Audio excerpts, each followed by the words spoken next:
5 4 3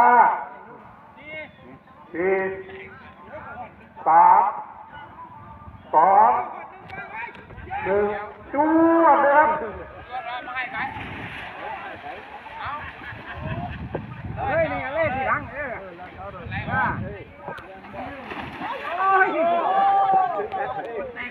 ขอให้ท่านแก่ทุกท่านนะครับโชคดีมันหวานทุกท่านทุกคนนะครับในการลงเนี่ยมาณบ่อโรงเรียนวัดหนองกระดาน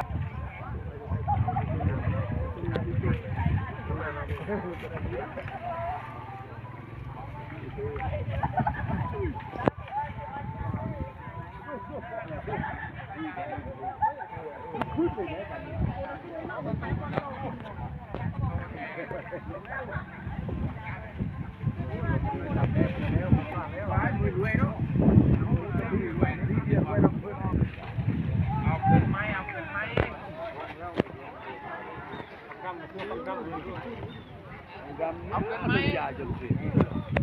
เจ้าก็ไหวเลย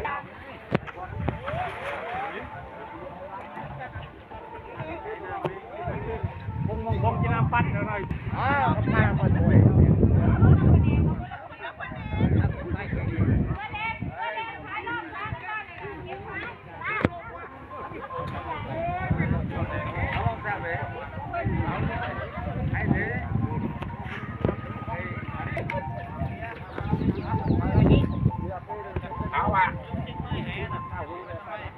โอ้ยในแต่ตรงยางไว้ต่อมือต้องร้อยนั่นวันทำยางเลยเลยไก่มูลมาต่อแล้ววันนั้นขึ้นแล้วตอนนี้คืออยู่เราบางคนหน้าทำปลายร้อนโอ้ยหอมเสียกอะไรได้ไม่นี่เนาะ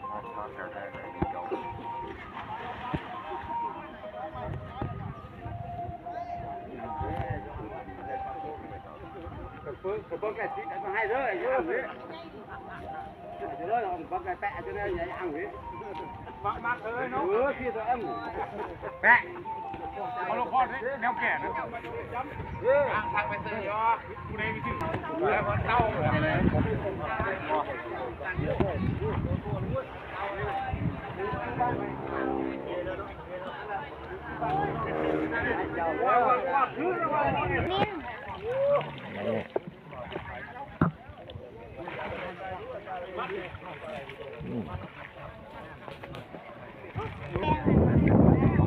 nó phân nhân đèn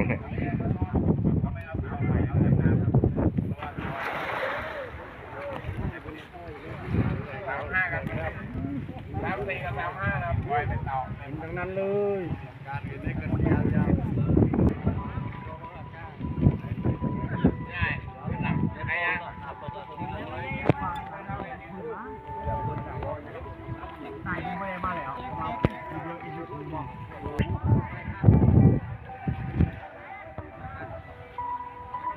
เสื่อมเราสืบเวลร้อง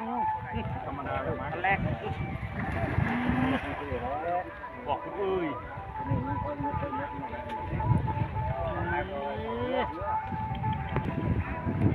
ยายพูดในโจ๊กยายพูดแกโยนยำแน่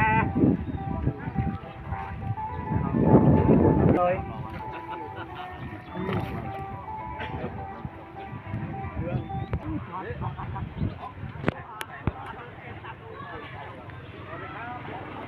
ลูกโกลลูกโกลแอร์ระบายเนอะลูกโกล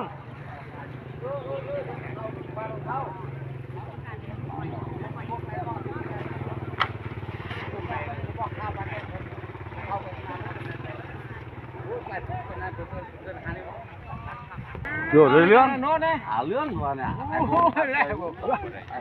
นี่คือฟักไว้ว่าฟักไว้ว่า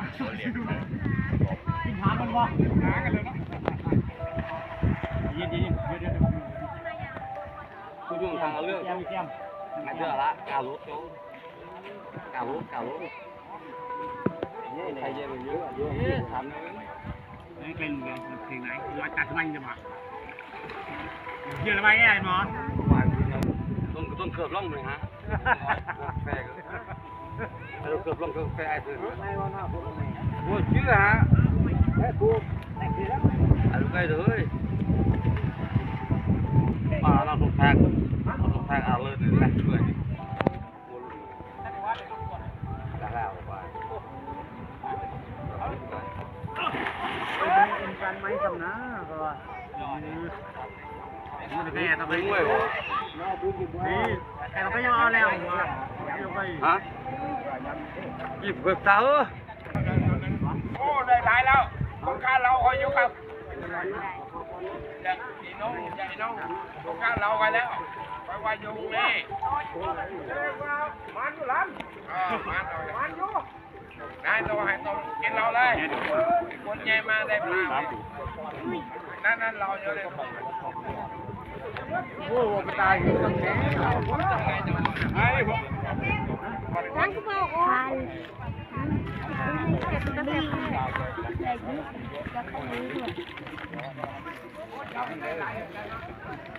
โอ้ได้ปลานิลตัวล่มเลย2 ตัวเลยขึ้นกระเป๋า ตัวเขาขึ้น3 ตัวเลย3 ตัว ขึ้นกระเป๋ากระเป๋าอะไรในกระเป๋านั่นตัวใหญ่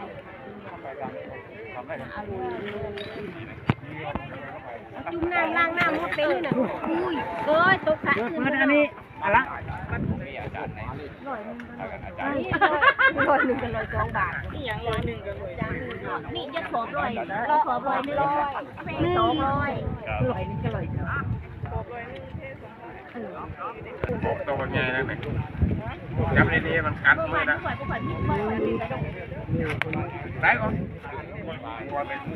เป็นปลาเว้ยเกือบจะเลยลงมาเก้าแหละได้โอ้ใหญ่นะเว้ยเนาะก็มาดิขึ้นไปเราแล้วก็แบบนอน3เลย